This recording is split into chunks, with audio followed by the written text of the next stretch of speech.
Hey everyone, what's up? This is EJ from Tek-View. This is going to be a very short tutorial on how you can create a simple program in C++ to calculate the area of a given square or rectangle using functions. Let's get started. We'll first begin by creating the function itself, and we have to do that outside the int main function. Since we are dealing with area, we are dealing with dimensions of a shape, the appropriate data type to use for that function is going to be a double or a float. So in my case, I'm going to use a double. So double, let me call it area underscore square.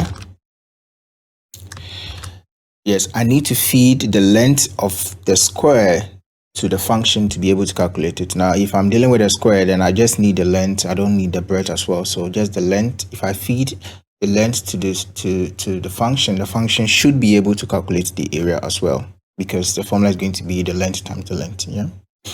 So I have to specify the parameters for this function, and for each parameter that I specify, I have to provide its data type and then a placeholder or a variable name for it, right? For the length, since it is also a dimension value, I'm going to use double. I'm just going to call it L like this for length. Right. Now inside the main function, the only thing that I'm going to do is to return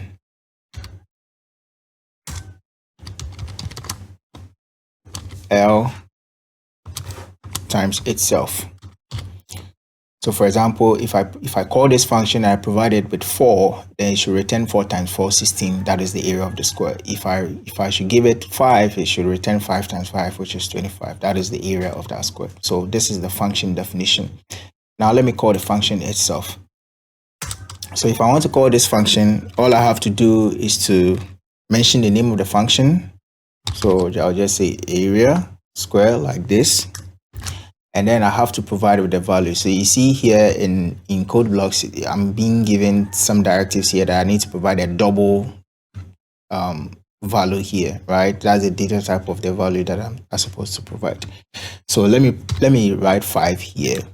Now what you notice is that if I do this and I run it, the program is going to run all right, but there isn't going to be any output. So if I do this, like I mentioned, you see there is no output, right? It doesn't mean that the function is not working. It's working, but we have not told it to print it to the screen. Returning a value is different from printing to the screen, right? So if I want to see the result of the calculation, I'll just do cout like this. And then let me call the function again. And now this time around, it is giving me 25. Just as I was expecting. Okay, so how about instead of us giving or hard coding the 5 over here, we want to ask the user to produce the values for us. So to do that over here, I can just say I'm going to create a variable, because if I'm taking a value from the user, then of course I need a variable to hold it. So I'm going to say double L, and then I'm going to give them a prompt. Prompt say cout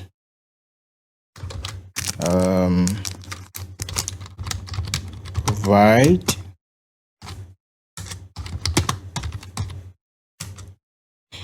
here length of the square. I want the input to be on the same line, so I'm not going to use an endo. So like this. Right, so I think this one is generic. This is just a variable to hold this input that I'm taking, right? So when I take the input, I store it inside this variable L. So when I call the function, this time around, I have to provide a value. Now pay attention, if I call the function without specifying or giving it a value, we are going to run into a syntax error. And as you can see, we have a syntax error right here. Right. The reason is because we are supposed to provide this function with a value, but we are not providing it with a value. So, but of course, we even have one syntax error here before that. This one. we didn't terminate this one, so let me put that one there and run it again. Yes, and now the right error is here. So it's saying that too few arguments. Yes. So when you're creating the function, the input specification, you do that using parameters. So these are parameters. But when you call the function, you have to provide a function with what we call argument. That is the actual values that you feed to the function. So in this case, the value that we want to use to calculate the area of the square is what the user has entered and stored inside this variable L. So we're just going to call L. Take note that when you are invoking the function or when you are calling the function, when you are specifying the argument, you do not include the data types. It's not like this one. Specification, this one is calling. So we don't include the data types here. We just provide the values. Remember in the first example, it was just 5. This time around, we are putting L there. So now when we run the program again, we are being asked to provide the length of the square. So let's put 5 here, and we are expecting to get 25. So when I press enter, as you can see, I have 25 right here. So I can modify this input to make it more user friendly. So I can say the area of the square is, let me close this. Yeah, so I'm doing some form of concatenation, right? So the area of the square is, so before this one is displayed, this will be displayed first. So let's run it again. Asking for the length of the square. Let me do 4. This should give us 16. So now they're saying the area of the square is 16, right? So it's not that difficult. Okay, so how about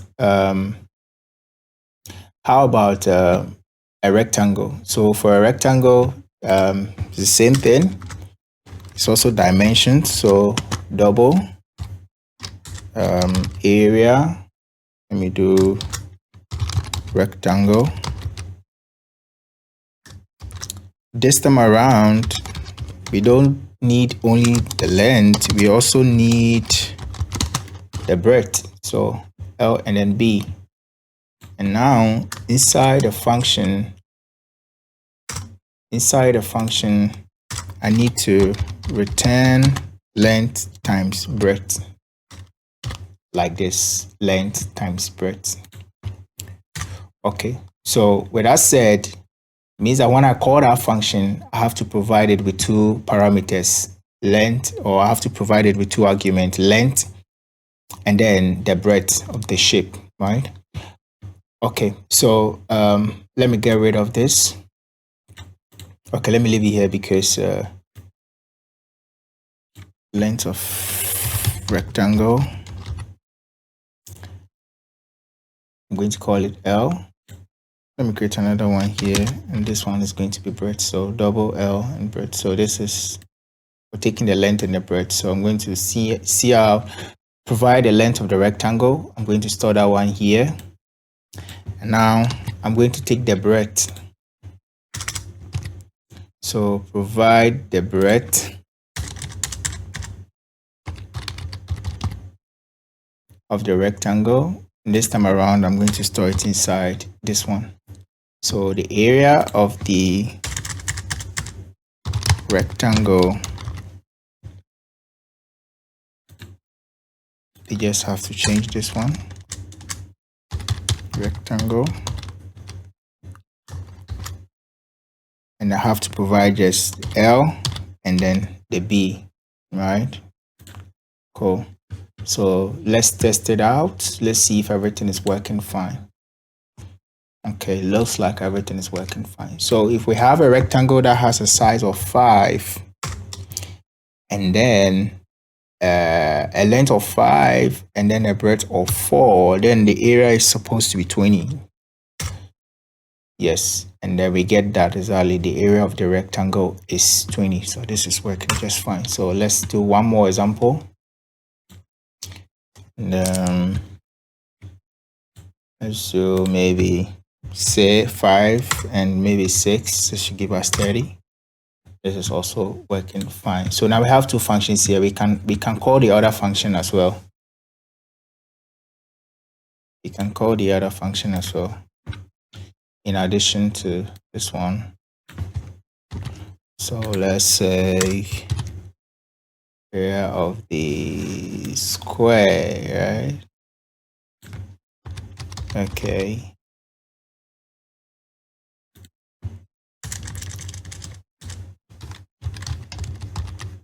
Square. But of course, this time around, you can't provide two parameters. If you try to do this, this is going to be problematic, like I said, because this function area square takes just one argument, but here we are providing two, so we have to get rid of one.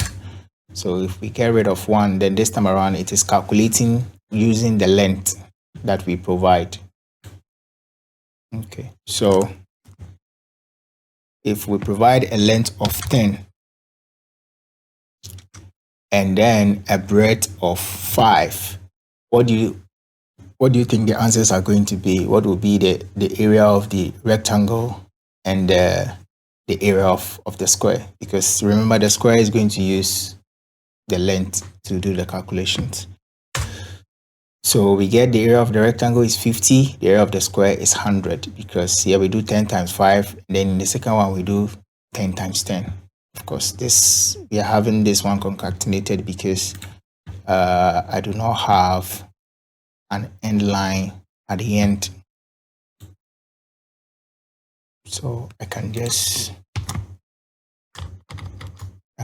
do an end line here, and this should fix that issue. So 10 and then 5, and yeah, perfect. We get the area of the rectangle is 50, the area of the square is 100. Of course, this is in real life it's not going to be like this, but this is how you do it. So all the best.